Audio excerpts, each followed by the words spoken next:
Hello, my name is Amy. um, this is my co-host, I'm Dawna. and this is Did You Fear About This One? Yes. So, did you hear about this one? We're just covering all topics that are spooky, abnormal, unusual, taboo.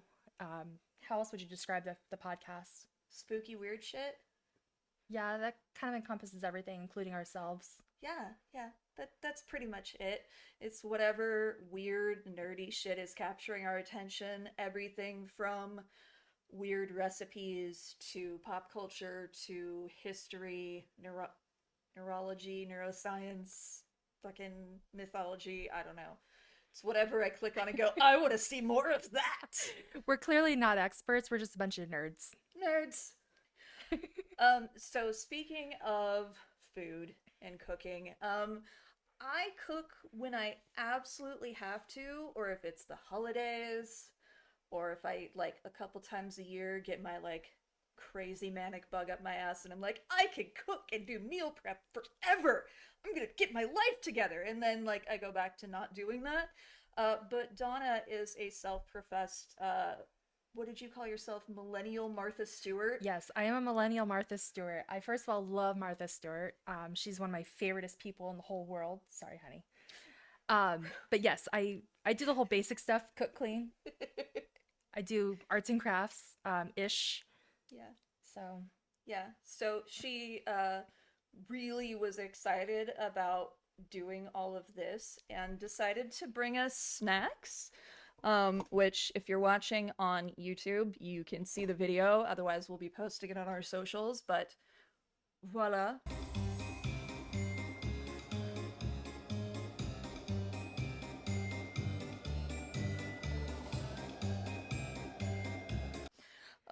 These are, you told me these are meat pies, and I'm slightly suspicious. Am I eating Soylent Green?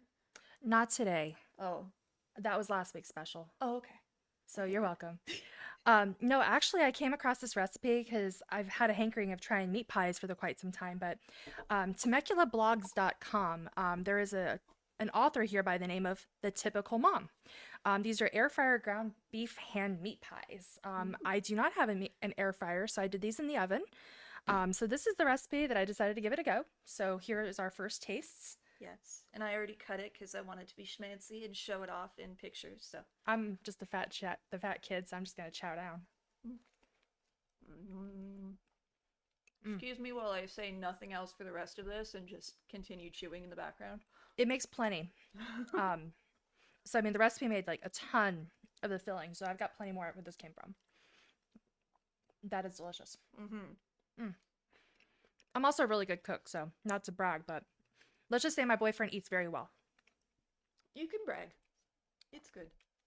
Yeah, my Thanksgivings are bomb. I did a really good Thanksgiving once. I showed you pictures. You did. That was like 2 or 3 years ago. I don't remember. And I've been doing Thanksgiving for almost 9 years at this point. Mm-hmm. Like I started at like 11 o'clock and Yeah, lots of food, lots of food, lots of food. food good. I like eating food. But most importantly, eating the meat pies. Amy, did you hear about this one? Um, well, I remember seeing this musical back in the early 2000s where they had meat pies, and so I'm a little skittish. Yes. Are you referring to Sweeney Todd? Mm-hmm. Yeah. So that's what I was actually going to talk about. So I got sucked down the rabbit hole as I was making my meat pies and was wondering, first of all, was Mrs. Lovett a real person? Mm, good I question. can't find any records of Mrs. Lovett. Mm. However, I did discover that Sweeney Todd and Mrs. Lovett first appeared in a Victorian Penny Dreadful. I love Penny Dreadfuls. Such a cool idea. Yes, why don't they have those anymore? They do. It's mostly in like fan fiction or Mm, um, there's another site whose name I'm forgetting. I don't feel like it's the same though, but No. so this Penny Dreadful, it was around about 1846, 1847. Mm-hmm. The one in particular is called String of Pearls, and it took place in London in 1745. Is it bad that my perverted mind, when you said string of pearls, just immediately Jamie? went off Jamie, track? this is a kid-friendly show. Is it? Shit. By the way, we do have a rating system. We'll have to discuss that later. Um, yeah, so 1745 London is when Sweeney Todd takes place. Hmm. However, the String of Pearls, Penny Dreadful didn't happen until 1846, 1847, as I mentioned earlier. Um, but anyway, so Sweeney Todd, he was known as a barber, but there's a little backstory too. So back in the day, barbers were also known as surgeons. Yeah. Kind of like how in cheesy action films now when they're on the run or whatever and one of them gets injured and they go to like a back alley veterinarian Mhm. or like an immigrant doctor or something to Well, but I mean, a vet, going to a vet makes a little more sense because you have to have like some acknowledgement and knowledge of the human anatomy.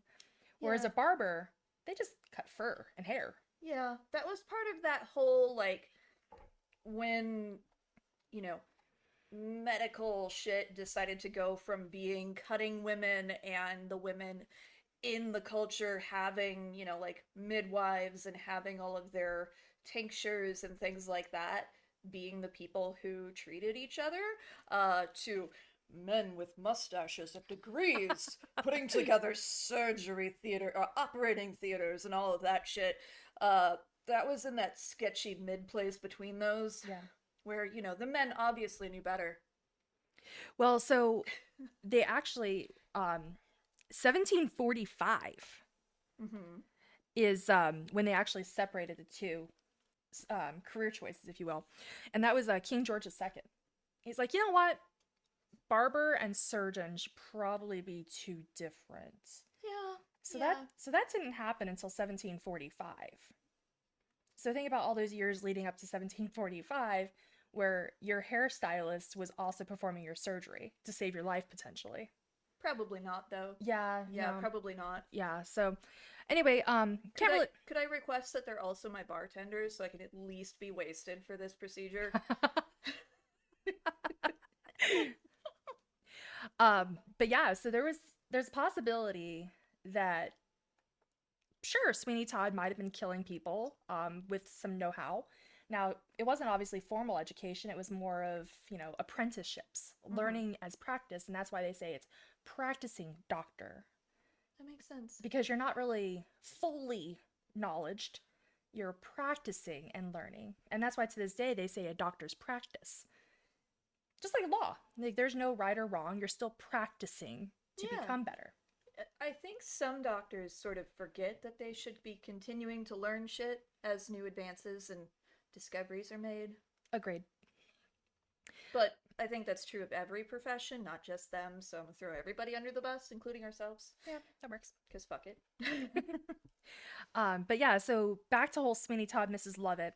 So given that Sweeney Todd possibly could be killing people while doing his barber duties, Mrs. Lovett, on the other hand, her business was allegedly failing. She had to hype up business. This is during, a lot of stressful time. Mm-hmm. The food was hard to come by, crops weren't doing so hot. She had to get clever with her ideas. And well, when people are dying, you have extra bodies, that's extra flesh. Here comes cannibalism. Listener discretion is advised. There will be heavy talks of cannibalism during this conversation. So, what exactly is cannibalism? I mean, you and I have the understanding of what it is, but Mm-hmm. how do you define cannibalism? You're eating whatever you are. So if you're a chicken and decide to eat the other chickens, which they do, then that would be cannibalism. Or if you're a people and you eat other people, because you're not supposed to eat other people, then that would be cannibalism. Correct. So, depending on which source you're looking at. So, the Oxford Dictionary describes cannibalism, quote, practice of eating human flesh of own species. However, if you talk to Cornell Law, it is a consumption of another human's body matter, consensual or not. So, in Oxford Dictionary, they're saying just eating the flesh is cannibalism. But with Cornell Law, eating any part of the human body, whether agreed upon or not, is cannibalism. So I went to the Museum of Us, formerly known as the Museum of Man in San Diego, and they have this beautiful cannibalism exhibit. I know it's really hard to say beautiful and cannibalism in the same sentence, but there was a little activity, if you will. Like, where do you draw the line on cannibalism? Hmm. It's like asking, like, are you okay? Like you slice your finger and you suck your own blood. Are you okay doing that? Hmm. Are you okay? Like, if I were to cut my finger, would you suck my blood? No. Another question was like, if you're a woman that had birth, are you comfortable eating your own placenta? If I was crazy enough to decide something or to go against something that I've never wanted to do and decided to have a child, I understand the health benefits that are supposed to come from it, and I probably could convince myself to do it, but then again, the whole idea of me myself getting pregnant and doing that is sort of like that scene from Alien with like the Yeah. yeah, I can't no. That's not for me. I enjoy renting the tiny humans, spoiling them, and then sending them back. I don't know. I'll take cats and dogs and. Well, as a mom, I drew the line. I would not eat the placenta, and I did not eat the placenta. Um, However, yeah, I don't know. No, it's not a good idea, in my opinion. I understand the health benefits allegedly, but once again, we don't really know for sure because you're practicing medicine. You're not really fully understanding medicine. Now, here's another question for you, Amy. If you were on an airliner that crashed and you're stuck in the Andes and survival of the fittest, would you resort to cannibalism to save yourself? So that depends on, as I kind of joked before we started recording, are these free range bodies that have already conveniently died, or would I have to commit murder in order to do that? Let's say freshly deceased. Depends on how many days, but in order to survive and they're already dead, yeah, I'm probably gonna eat people. By the way, interesting factoid. So, did you know that if you are stranded on an island, let's just say that, you had to kill somebody to survive, and let's just say you get rescued, you're responsible for murder. Yeah. I was listening to one of the many true crime podcasts that I listen to, Rebuttal from Rebmasel on TikTok. I think it was hers, where she covered that case from London where there were some people on a ship who did end up murdering one of their people and they Yeah. got tried for murder. Yep. Yeah. You don't do that. Fun fact. But if somebody dies, they're fair game. You're not responsible for anything. But if you kill somebody, you are responsible for murder if you actually get survived. If you actually get survived. Oh my gosh, poor English today. One would also assume that being negligent enough to not care for somebody who has the potential to survive and letting them die for food is also in that like probably don't do it or get caught doing it. I mean, don't Yeah. do it. Don't get caught. Don't do it. I mean, and you can stand there and watch and give like supportive words, but like, you can do it, buddy. Keep on there. Hang Just keep on. smiling. Press that neck wound. It's fine. You'll be all right. Oh darn. Yeah, don't do that. Yeah, definitely frowned upon. But another interesting factoid that I came across because I really got sucked down the rabbit hole, and this is why I can't be up until 3 a.m. because I get sucked down rabbit holes. Yeah. Do you want to take a stab? No pun intended. When Oh. when is the earliest recorded incident of cannibalism? I know there are ancient tombs and graves with like gnaw marks of human teeth on bones. I don't remember how old, but BC, I think, sometime. Earliest evidence of cannibalism, 1.45 million years ago. Yeah. There was some bones out in Kenya that had cut marks consistent with damage from stone tools to deflesh from other bones. There is also Goes Cove in England, also about 15,000 years ago, with gnaw marks and tools to remove and deflesh. People going nom nom nom nom. So it's been going on for quite some time. Earliest evidence shows that it was actually the Europeans that were the heaviest involved with cannibalism, not so much the people of the Amazons like we tend to think of today, but a Yeah. lot of European nations were very well into the cannibalism scene. Same thing with voodoo dolls. It's actually a Christian Mm. practice that was brought into pop culture and blamed on voodoo. And then actual burning of people and calling them witches was mostly Europe. We hung our witches here in the US. By witches, I mean people who were ostracized from their communities and Right, murdered. right. But then we look at the ancient Romans, during the gladiator periods and stuff like that. And now keep in mind, most gladiators in the ancient Rome periods, they weren't really bred to be gladiators. Hmm. A lot of the gladiators were actually slaves or prisoners of war that were then put in like these camps, if you will, to train them to become full-fledged warriors. So For they entertainment. yeah, so they really weren't like, bred for power and things of that nature. They were trained into power, but when they were killed, for entertainment, people thought that these people had supernatural powers, and they drank the bloods of the fallen gladiators, thinking that it was gonna, give them vitality. Some people considered drinking blood of gladiators as an aphrodisiac. Yeah, that sounds like early Europe.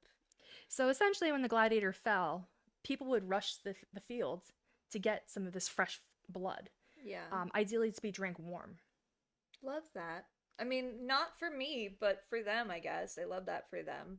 And by the way, I consider myself, my ancestry is European mutt. So anytime that we're throwing them under or people under the bus, believe me, I'm talking about myself, my I am ancestors. too. I am too. Yeah, so I have a lot of. nobody mix that up. It's, yep, I we mean, know. my maiden name is Higgins. How English can I get? Yeah, Yeah, I'm yeah, I'm kind of screwed. But then I've also got French Canadian too, so I'm doubly screwed. yeah. I've just got mutt. Lots of mutt. But yeah, so people had this belief, this concocted idea that eating parts of the body would help certain ailments too. So one of the biggest things was drinking blood, whether it was from Gladiator or your neighbor Joe Bob. One of the common beliefs was that drinking blood could help with epilepsy. Why I, why epilepsy? We don't know. I mean, if the juice of one person causes them to twitch for reasons that people didn't understand was epilepsy, and then there are other people who have juice that doesn't make them twitch, they need that juice. Relating it to juice, that's That human juice. the go-go juice. The go-go juice. My daughter calls her orange juice go-go juice, so blood is definitely go-go juice. I mean, it keeps our body going, so it makes sense. Yeah, vampires like it. All I right, don't I'm, know. I'm starting that new trend now. Instead of saying blood, I'm saying go-go juice. I am on board with this. All right, so got out of the gladiator period. Now let's talk about the medieval period. Um, medieval period, as we know, takes place between 475, 476, somewhere in there.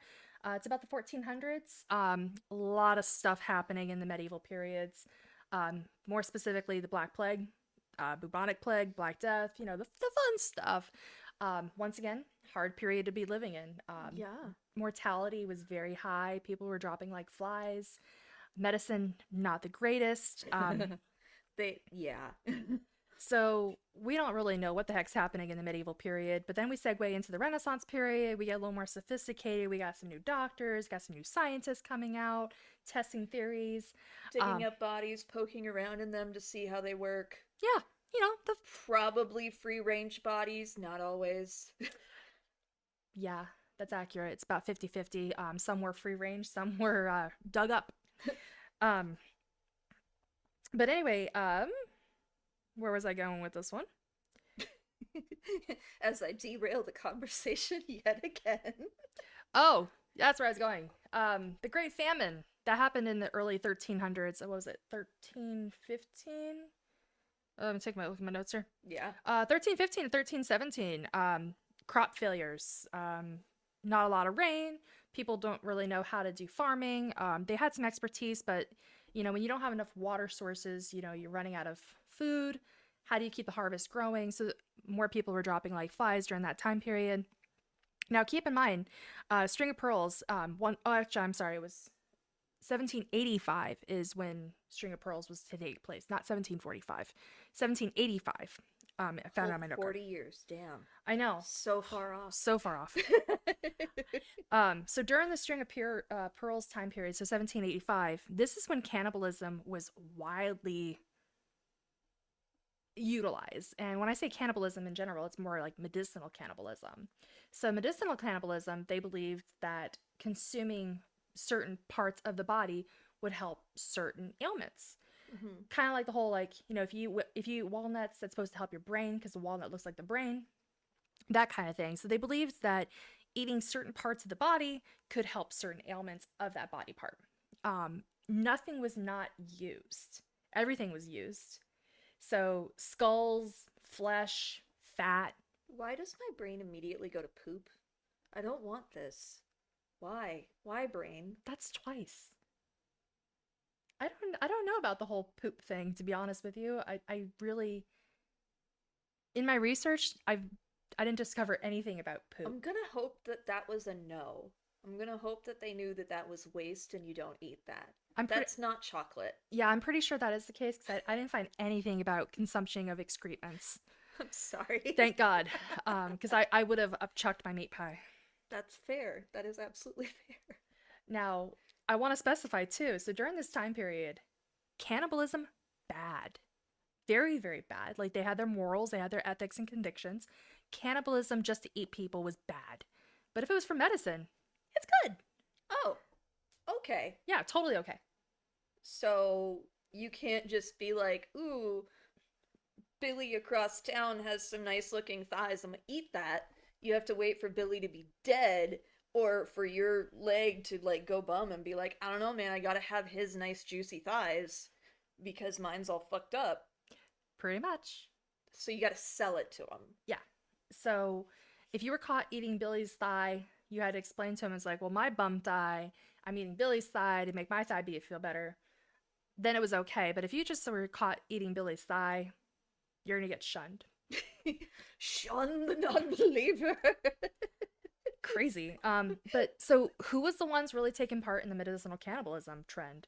And I say trend because it was a very short-ish period of time. I mean, it's a couple centuries of people noshing on people. Oh. So slightly longer than juicy track pants, but yeah. God, those juicy track pants.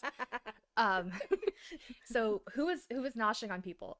Everybody from royalty, upper crust citizens, scientists, priests. It makes sense that it was the people who had control over other people and not the people that were desperate. And I'm gonna ask here, was it mostly the poorer people that were being noshed on? Yes. And were they like selling themselves into that to be able to provide for their families? Not so much. A lot of it was grave robbery. Of course. Yeah. And for whatever reason, the Europeans had a thing about going after the Irish. So they would actually be digging up Irish people. Yeah. And taking their skulls and stuff. I feel like that hasn't stopped. As a dumbass American, I don't know the full history of Ireland, but I do know that they've been lambasted quite a bit. Yeah, We'll blame it on the English. That's the most popular, most widely celebrated holiday around the world is independence from the English. I think there's only, like 5 countries that don't celebrate it? Thereabouts, yeah. Yeah. The Irish definitely got the short stick. But yeah, a lot of grave robbery was happening, especially for skulls.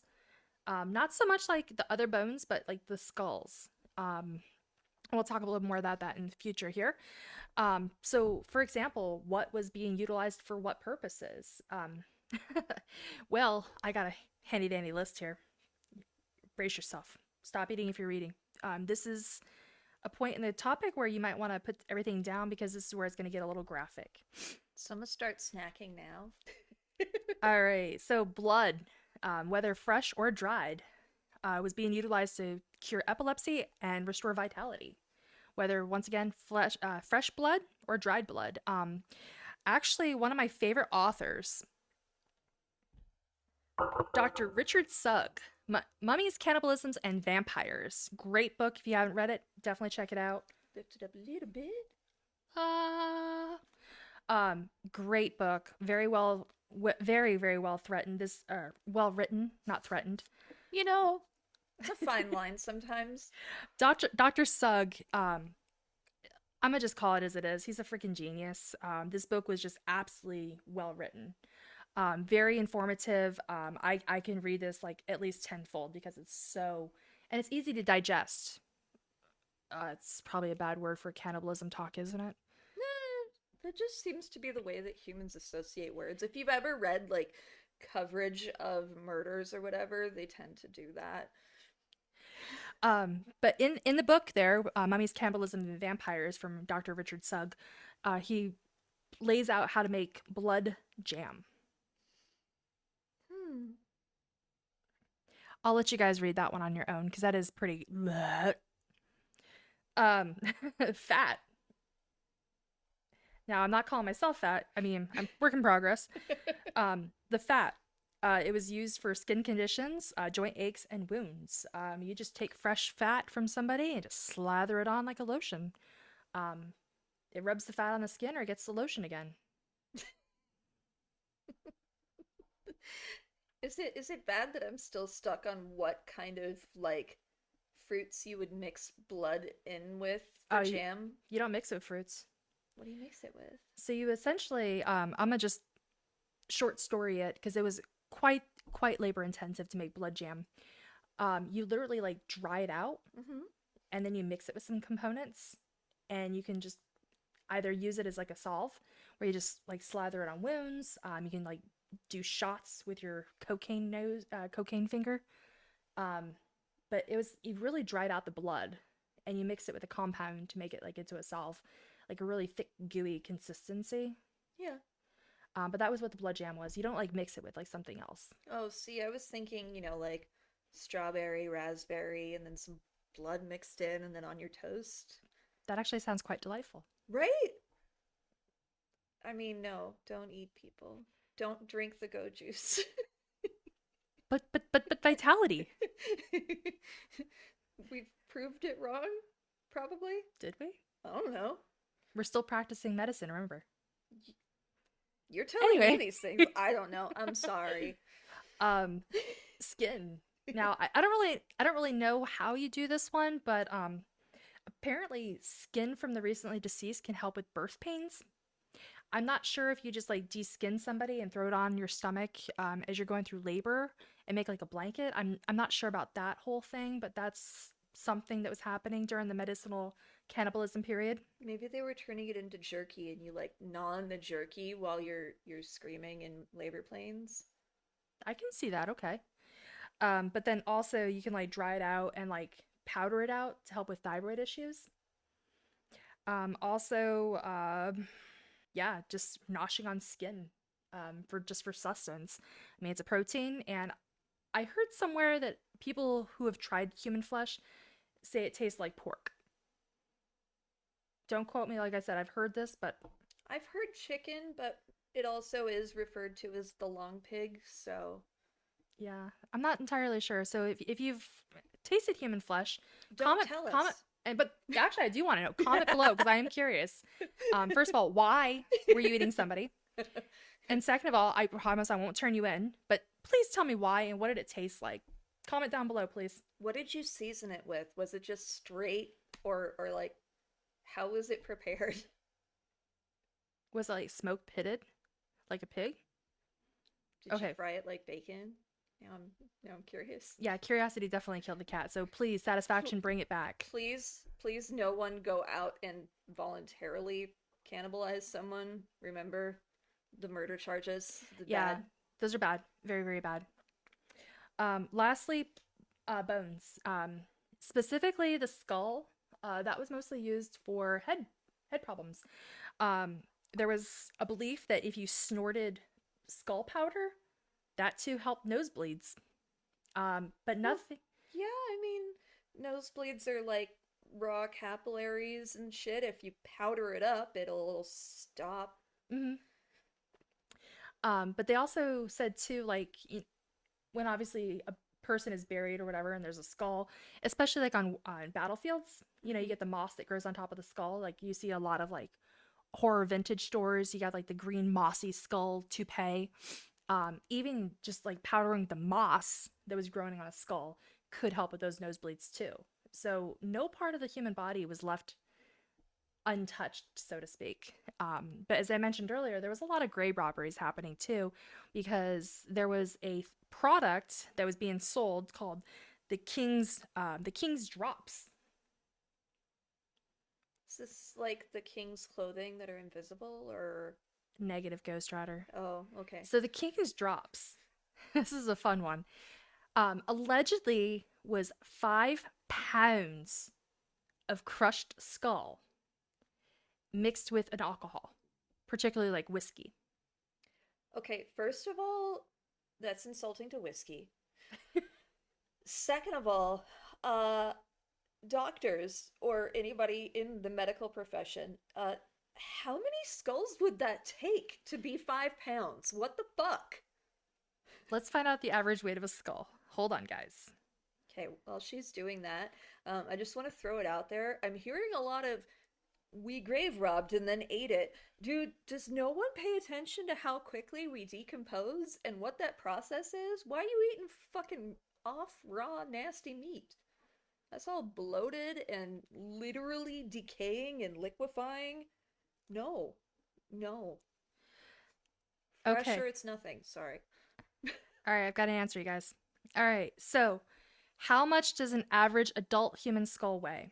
The answer is between 11 and 14 pounds. So either these were children's skulls, which we're gonna ignore, or this these people were like, you know, like modern drug dealers on bad movies and TV shows, cutting it with shit so they could get, multiple king's drops or whatever the fuck out of one skull. So if it's a 15-pound skull, you could get 3 bags of pure stuff, but if you mixed it with a brick powder, you could get multiple. And then they're just like buying whatever. Or ashes, that would probably work closer. Sorry, I'm like making up all kinds of fucking So, nefarious things. so I felt that that was too heavy. Okay. All Is right. that with the brain intact? Yes, that is, Aha. as they like to put it on the internet, fully loaded. So that means the skin, the brain, The the blood. eyeballs, the tongue. Yeah, so fully loaded is 11 to 14 pounds of fully loaded skull.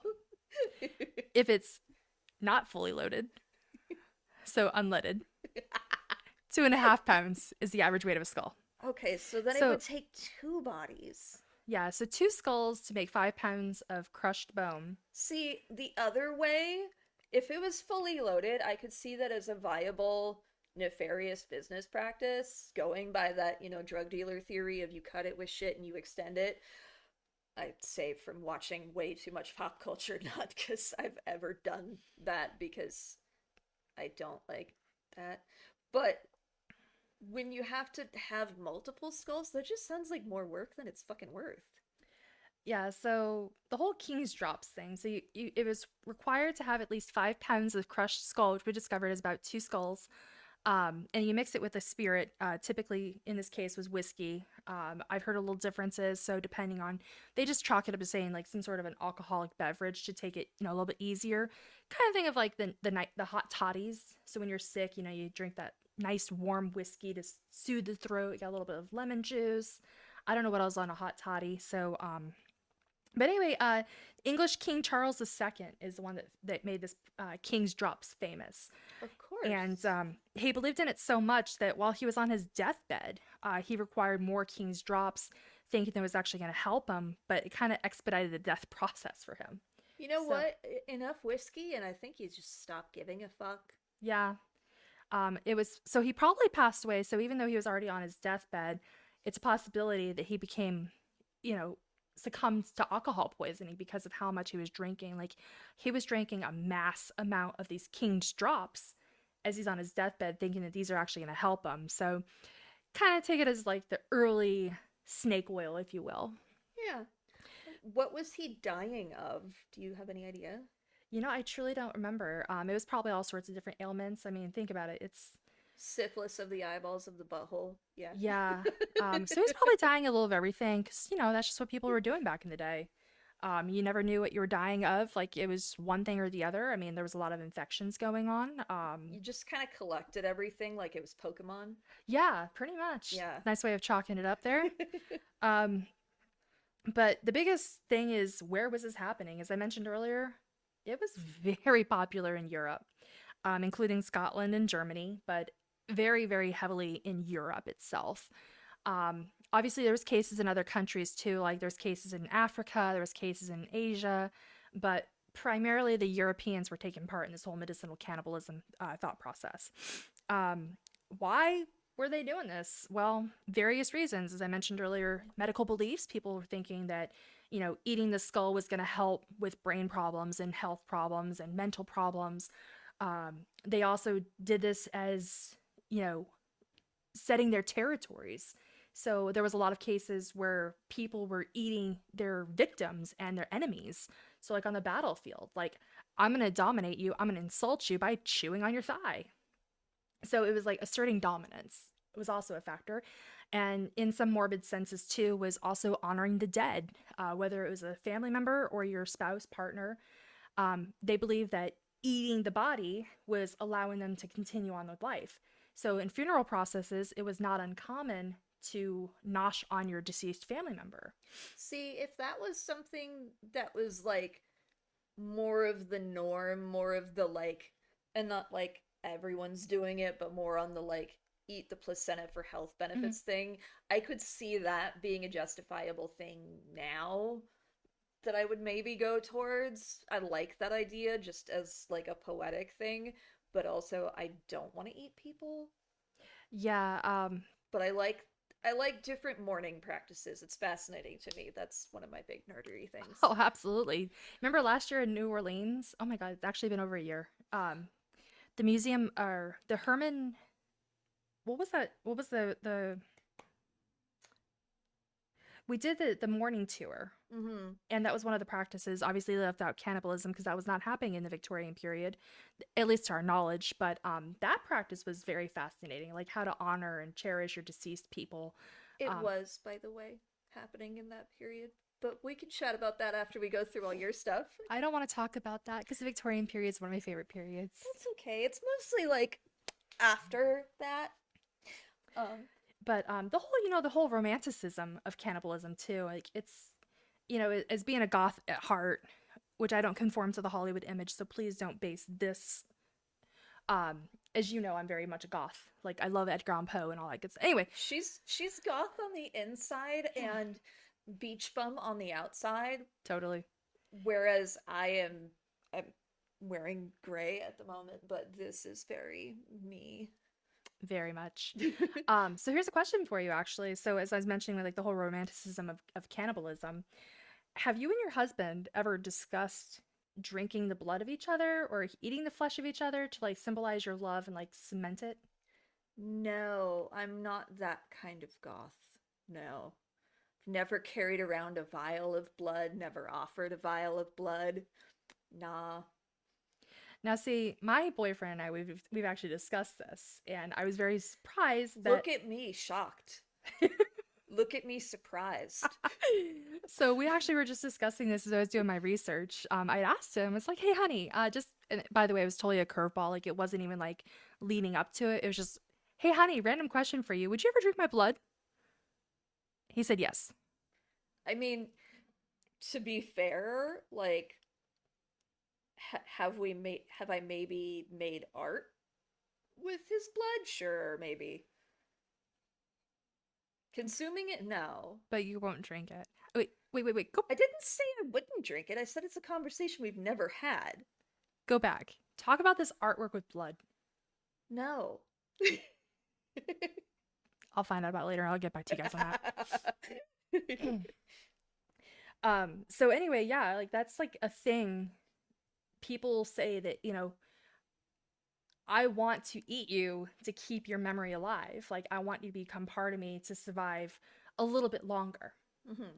Truth being told, I'm probably in that like hopeless romantic phase that if I lost my boyfriend, hopefully we're actually married at the time that he passes away, I probably would die shortly after him. Like I feel like that's probably gonna be where our lives go. So me eating my boyfriend's probably not gonna do any service because I'm probably just gonna pass away shortly after him. But anyway, back to other topics that are more cheerful than dying with your boyfriend, your girlfriend, your spouse, whatever. Yay! I just have Better Dig 2 stuck in my head now, that song. I love that song.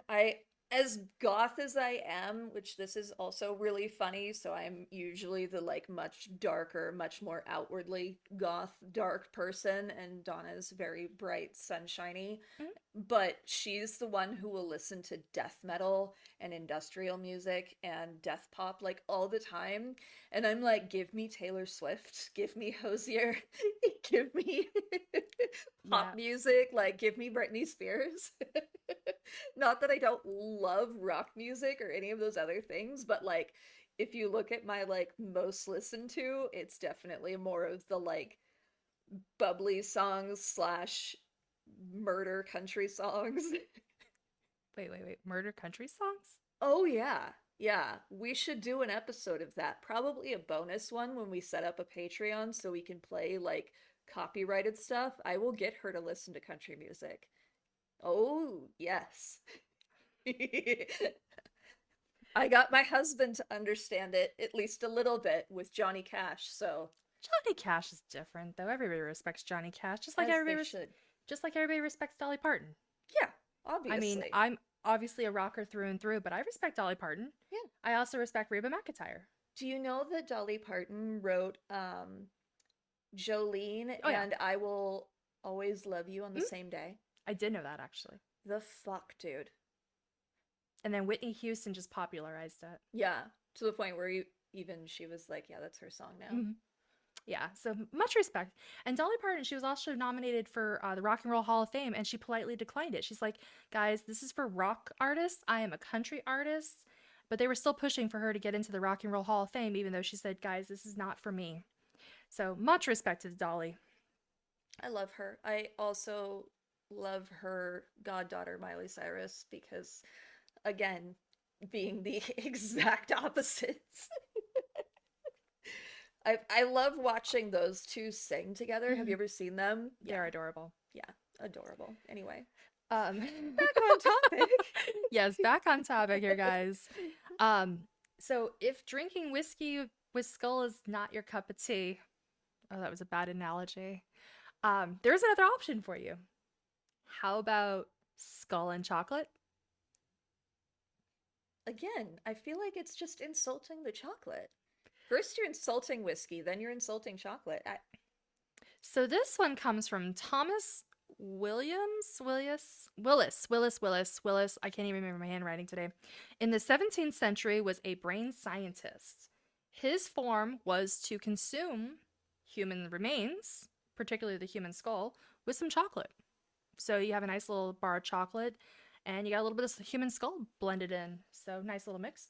Which this is also viewer discretion is advised because did you know, per the FDA, chocolatiers can allot a certain amount of dead insects in your chocolate. I did know that. One of my husband's first jobs required him to get food safety certified, and so when we were still like doing the dating not dating thing and like we're inseparable friends and stuff, he would tell me these things and I'm like, "Awesome. Thank you, honey." Yeah, so per the FDA, your chocolate can allow a certain amount of dead insects. So keep in mind next time you're noshing on that Hershey chocolate bar there, you might be It's eating some also dead. all food. Yeah. Yeah. So going back to this brain person eating skulls with chocolate, for some reason, again, just my weird brain, why wouldn't you use the skull cap as the bowl and the brain with the chocolate and make it into a fucked up pudding? You just answered it. It's a fucked up pudding. Yeah, like it's not a fucked up pudding to eat it with chocolate in the first place. It wouldn't surprise me though if people were drinking the king's drops out of skulls. Yeah. Like that sounds super metal. It's like, you decapitate and you like clean out, you hollow out the skull and you drink your losing partner. Well, yeah, there's evidence of that in a lot of different cultures and stuff of skull caps being used to Mm. consume blood. Oh yeah.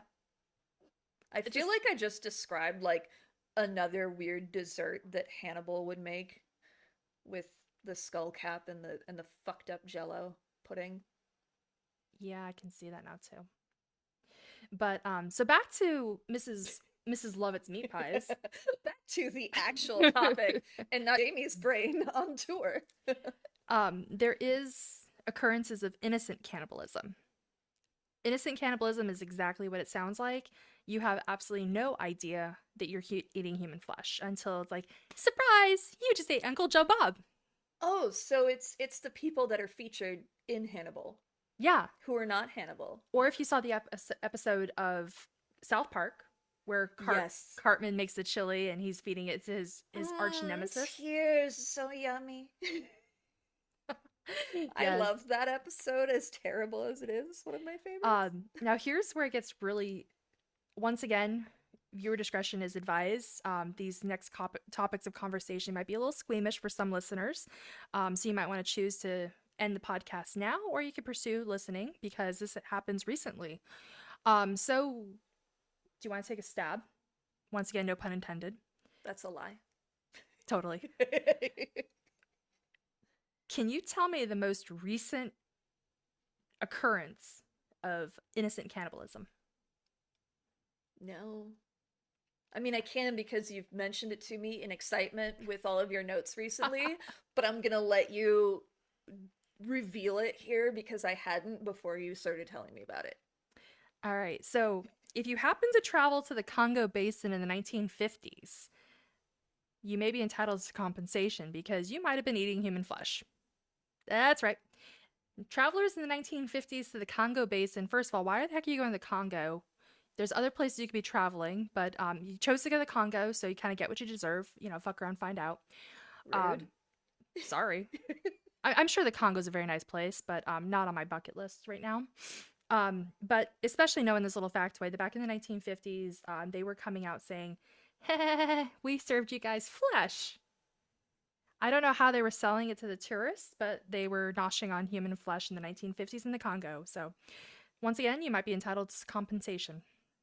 But most recently, I wonder if there's like a statute of limitations on that. first of all, I think you gotta prove that you were noshing on human flesh. Like, I don't know if they like keep track records of like which restaurants in the Congo were selling human flesh or anything like that. So, I'm pretty sure they don't even have records, period, of the Congo. So, how they discovered in the 1950s they were serving human flesh, I truly don't know. But most recently, now this one, yes, I did get a little excited by in the most morbid way possible. 2017. Mm-hmm. So, a journalist witnessed firsthand of a drug cartel kingpin down in Mexico, Herberto Lascano. He was part of the Los Zetos cartel. We know a lot about the Los Zetos because we hear a lot about it here in Arizona. But this journalist, in an interview, witnessed him. Actually, I don't know. Really? I'm not from here. I didn't do any school here. We've heard a lot about Los Zetos. They're crazy drug cartel people. Anyway, this guy witnessed Heriberto Lascano cutting flesh from the buttocks of his enemies. Yes, this dude was eating ass. Truly. He actually forced his victims to bathe for 2+ hours. Now, I guess that's nice, wine and dine me and bathe me before you eat me. That's cool. Obviously, his enemies were very fearful because this guy is not one you want to mess around with. So they're very, very, very fearful. Why they're soaking in a tub for 2.5+ hours, we don't know. But it's probably to tenderize. Pruny skin, though. Yeah. But it probably has. I mean, at least it's thoroughly clean. Yeah. But he also forced him to drink whiskey to bring down the adrenaline levels. Again, like with that king, you know. Well, so I'm kind of thinking now it's kind of like a fruit cake. As you mentioned, your skin is very pruny because it's dehydrated, Hmm. just like fruitcake. You liquor it up, it re-soaks up the alcohol. So I can see why he's liquoring him up and he's bathing him. Um, but then he had his personal chef take care of business. So they were executed very quickly. The chef was then slicing the meat from the buttocks. Once again, eating ass, literally. But he would take the buttocks and he would make them into tamales, spread it on toast, or make it into a stew. And he also served it during his meetings. So he was eating the ass, but he was also feeding it to his guests during his meetings. But that was in 2017, guys. So innocent cannibalism is still widely popular. We just don't know about it because We don't want they're to sick know. fucks. So I have questions. I love questions. I'm gonna eat my meat pies because I've done my medical talk. I Yeah, assure you, this is ground beef. There's nothing nefarious here. I already ate it all, so. Um, so my question is, why was there a journalist that close to the cartel drug lord guy? My answer to that is probably speculation, morbid curiosity. Yeah, more like Why? Why do journalists go to war zones? why was he allowed to see all of that, knowing that it would be publicized and knowing what it would reveal, or was it kind of an undercover situation? Do we know? Because I can understand the desire for writing about it. It's more the audacity. How did you get away with that? Based on my understanding of drug cartels, I'm gonna have to go with the latter, saying that it was an undercover thing. Hmm. Had absolutely no idea. He probably got close to the kingpin. He was there in the meetings, um, and after he escaped, so to speak, decided to write about it. Yeah. Or maybe he was involved in the cartel and decided to have a change of mind and change of heart, got out and decided to become a journalist and just a tell all. Don't really have an answer for that. Okay. Um, I saw that you didn't have anything in there on mummies. Oh yes, that also goes back to the whole grave robbing. Yeah. Mummies, not just the ones from Egypt, but Yeah. mummies in general. People that have been deceased and starting to decay. They were very, very much susceptible to being kidnapped, if you will. I'm not entirely sure what defines like kidnapping. Like, does it mean kidnapping like as alive or dead or both? I don't know, but they were very much captured. That's why there's not a lot of mummies remaining, is because a lot of people during this fad period were taking the bodies. Yeah. And they would have these parties from research that I've done independently and stuff where it was like an unwrapping party where you would have this big fancy dinner, like a Thanksgiving style spread for Americans or whatever, where you would have all your fancy dressed people over and they would unwrap the mummy and then just eat it with their dinner party. There was also a paint color popular around that same time called Mummy Brown, where they would grind up parts of mummified bodies Mm-hmm. and turn it into paint. Yep. Because humans are garbage. We did a lot of weird things in the day, that's for sure. I did hear about those mummies. Now, back in fifth to sixth grade, I was absolutely obsessed with ancient Egypt. Naturally, as all weird children are. I mean, very, very much obsessed. And before the mummy became popular, Brendan Fraser, um, I actually wanted to be an Egyptologist. So I was very obsessed with the whole mummy thing.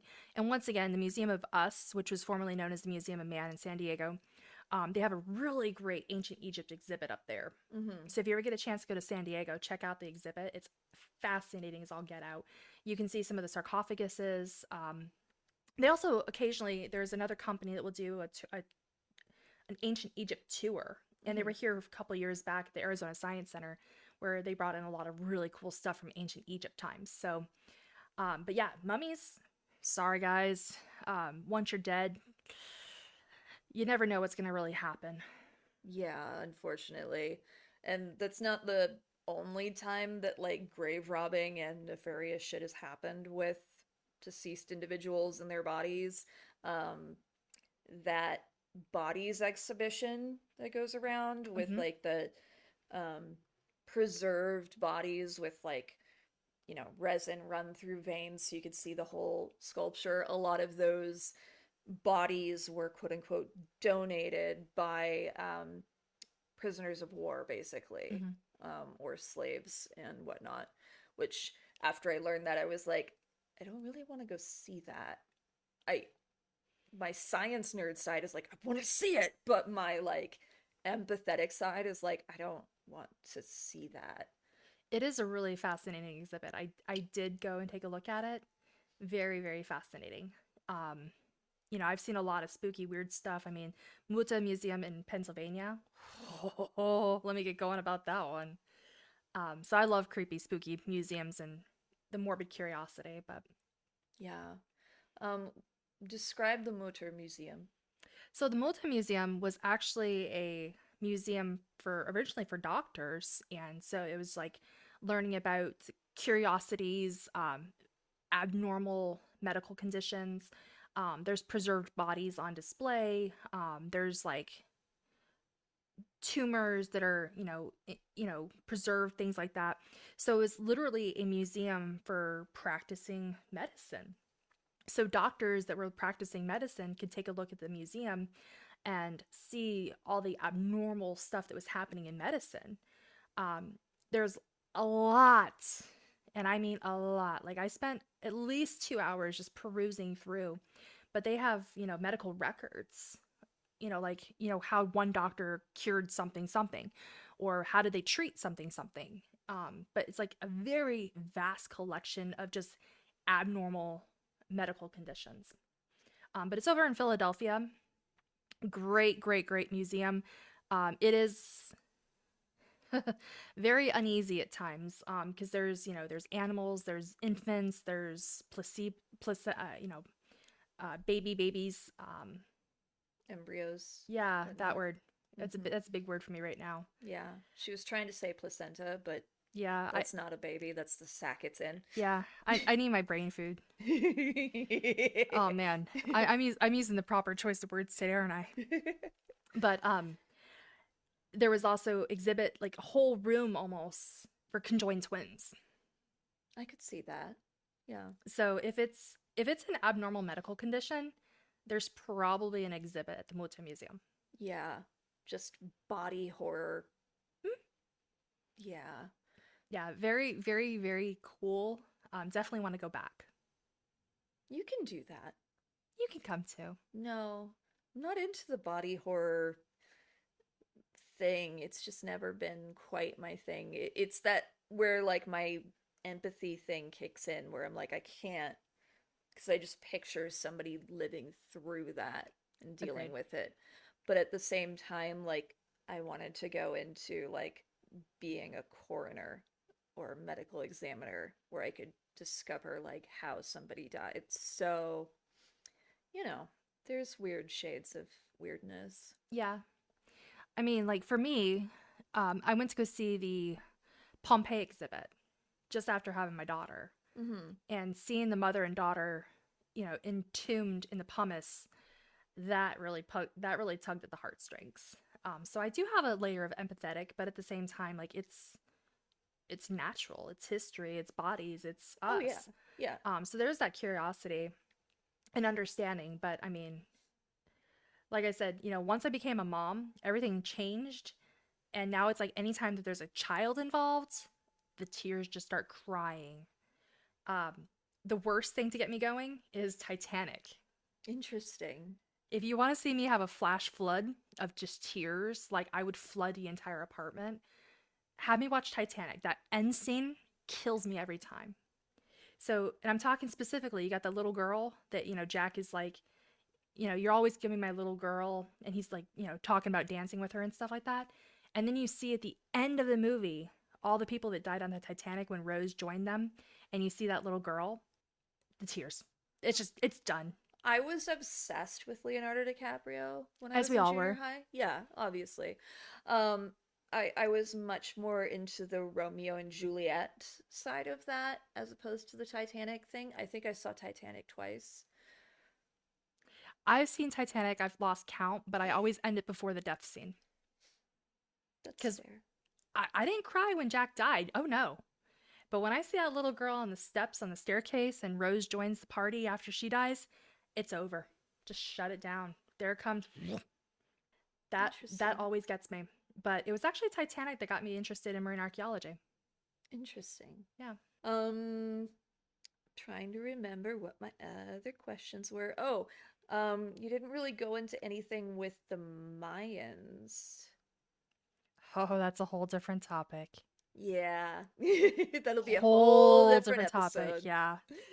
I can definitely go on. We can also talk about the Amazonians. We could Hmm. talk about other cultures, different tribes.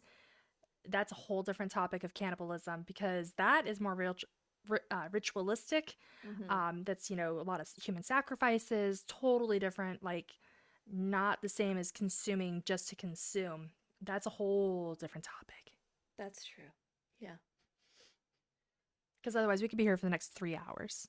Also, are you totally sure that that was not Soylent Green that I just ate? Unless Walmart lied to me. Oh, so it probably was. Yeah, sorry. Well, guys, that wraps it up for today's history lesson of meat pies and medical cannibalism. We want to thank you very much for listening. Stay tuned next week for our newest episode. It's going to be another doozy, but I want to thank you again with my bestest friend in the whole world, Amy. And I'm Dawna. Make sure you subscribe and make sure you're following us on all social media outlets. Cheers! Bye.